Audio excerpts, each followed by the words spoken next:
మూసీ ప్రక్షాళనకు గానే, మూసీ ప్రాజెక్టుకు గానే భారతీయ జనతా పార్టీ వ్యతిరేకం కాదు.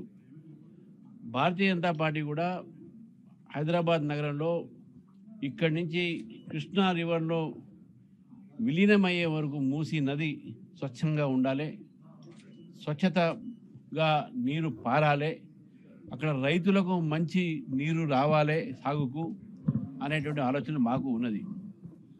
కానీ పదే పదే కాంగ్రెస్ సంబంధించినటువంటి నాయకులు కానీ, ముఖ్యమంత్రి గారు కానీ, ఇవాళ పొన్నం ప్రభాకర్ గారు కానీ భారతీయ జనతా పార్టీకు దేశంలో ఒక విధానము, రాష్ట్రంలో ఒక విధానము, అక్కడనో సాబర్మతి, ఇక్కడనో ఇది అని చెప్పి చెప్తా ఉన్నారు. మేము ఇప్పుడు కూడా చెప్తున్నాం, మూసీ ప్రక్షాళన చేయాల్సిందే. కానీ ఇక్కడ మీరు గాంధీ సరోవర్ అనే పేరు మీద అక్కడ ఉన్నటువంటి ఒక బీదవాళ్ళు మధ్య తరగతున్న ఇల్లు కూలగొట్టకండి. అవన్నీ కూడా న్యాయపరమైనటువంటి ఇల్లుగా కట్టారు వాళ్ళు.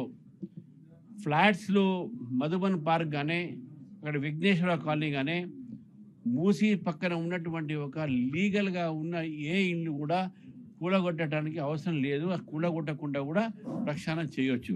ఒకటి. రెండోది, మాట్లాడితే సాబర్మతి మీరు చేయలేదా అడుగుతున్నారు.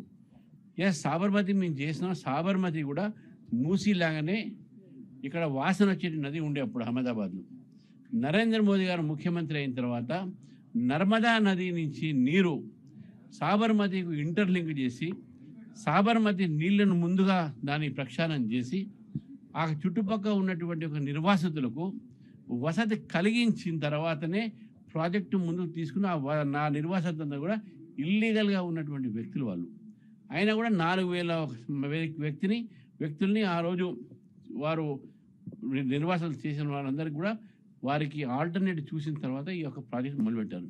కానీ మీరు భయభ్రాంతులు చేసి గడపర చేతిలో పెట్టుకొని ఎవరి ఇల్లు కూడా కొడతారని చెప్పి తిరుగుతూ ఉన్నారు. మీరు అక్కడ మధుబన్ పార్క్ ఇల్లు కూడా కొడుతూ అంటారు. విఘ్నేశ్వరరావు విలాస్ చిన్న చిన్న విలాస్ మధ్యవర్తి కుటుంబాలు వాళ్ళని కూడా కొడుతూ అంటాం. దానికి వ్యతిరేకం మేము. అయినా కూడా గాంధీ సరోవర్ కోసం మీరు 400 ఎకరాలు 500 ఎకరాలు ఎందుకు అవసరం అండి? మీరు రీఅలైన్మెంట్ చేసుకోండి. దాని మీద ఎక్కడ కూడా ఒక ఇల్లు కూడా డ్యామేజ్ కాకుండా మీరు గాంధీ బొమ్మను పెట్టండి. 1000 అడుగులు పెట్టండి, 2000 పెట్టండి, ఆకాశం దాకా పెట్టి మాకు ఎవరికి అభ్యంతరం లేదు. మంద సంతోషిస్తుందని. కానీ వీధవాళ్ళ ఇల్లు తీసుకొని వాళ్ళు కూడగొట్టి మీరు ఈ యొక్క ప్రక్షాళన చేస్తే మాత్రం తప్పకుండా ముందు ప్రక్షాళన చేయండి, తర్వాత మీరు గాంధీ బొమ్మ కట్టడం మాకు ఎటువంటి ఒక అభ్యంతరం లేదు అని మీకు చెప్తా ఉన్నాం. అంతేనా? ఇంకా రెండో ఇష్యూ కూడా ఉంటుంది. నరేంద్ర మోదీ గారు స్పష్టంగా గ్యాస్ కానీ, చమురు కానీ, డీజిల్ పెట్రోల్ కొరత ఉండదు అని చెప్పి నిన్న చెప్పడం జరిగింది. రాహుల్ గాంధీ గారు, అదేవిధంగా కాంగ్రెస్ నాయకులు బాధ్యతారహితంగా దేశంలో భయభ్రాంతులు చేస్తున్నారు ప్రజల్ని. ఈరోజు ప్రపంచంలో యుద్ధం వలన తప్పకుండా ఇక్కడ కూడా దాని ఇంకా ఇంపాక్ట్ ఉంటుంది, లేదని కాదు. తప్పకుండా దేశవ్యాప్తంగా కూడా చమురు ఒక కొరత, గ్యాస్ కొరత నిర్మాణం అయ్యే అవకాశాలు ఉన్నాయి. కానీ భారతదేశం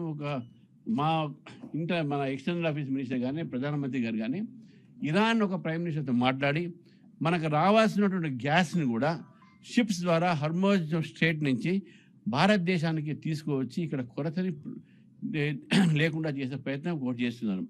రెండోది, గల్ఫ్ దేశాల నుంచే కాకుండా భారతదేశం 40% చమురు ఇతర దేశాల నుంచి కూడా కొంటుంది. కాబట్టి అక్కడి నుంచి వచ్చేటటువంటి చమురు కానీ, గ్యాస్ సిలిండర్స్ కానీ, ఎక్కడ గ్యాస్ కానీ, చమురు కానీ మనకు ఎక్కడ కూడా ఈ గ్యాస్ సిలిండర్స్ డొమెస్టిక్ దాని మీద ఎక్కడ కూడా ఇంపాక్ట్ రాదు. కాకపోతే బికాజ్ యుద్ధం చేయబట్టి కొంత డిలే ఉంటుంది, కానీ కొరత లేదు. దయచేసి కాంగ్రెస్ పార్టీ నాయకులను కోరుతున్నాం, మీరు ఆ యుద్ధంలో జరుగుతున్నట్టు దేశవ్యాప్తంగా కూడా ప్రపంచవ్యాప్తంగా ప్రజలు బాధపడతా ఉన్నారు.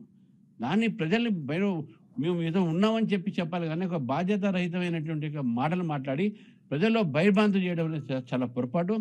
దేశంలో ప్రధానమంత్రి గారు స్పష్టంగా చెప్పారు, ఎక్కడ కూడా గ్యాస్ షార్టేజ్ డొమెస్టిక్ కానీ సామాన్యులు కూడా ఉండదు అని చెప్పేసి కూడా ఈరోజు మేము కూడా వారి తరఫున చెప్తా ఉన్నాం.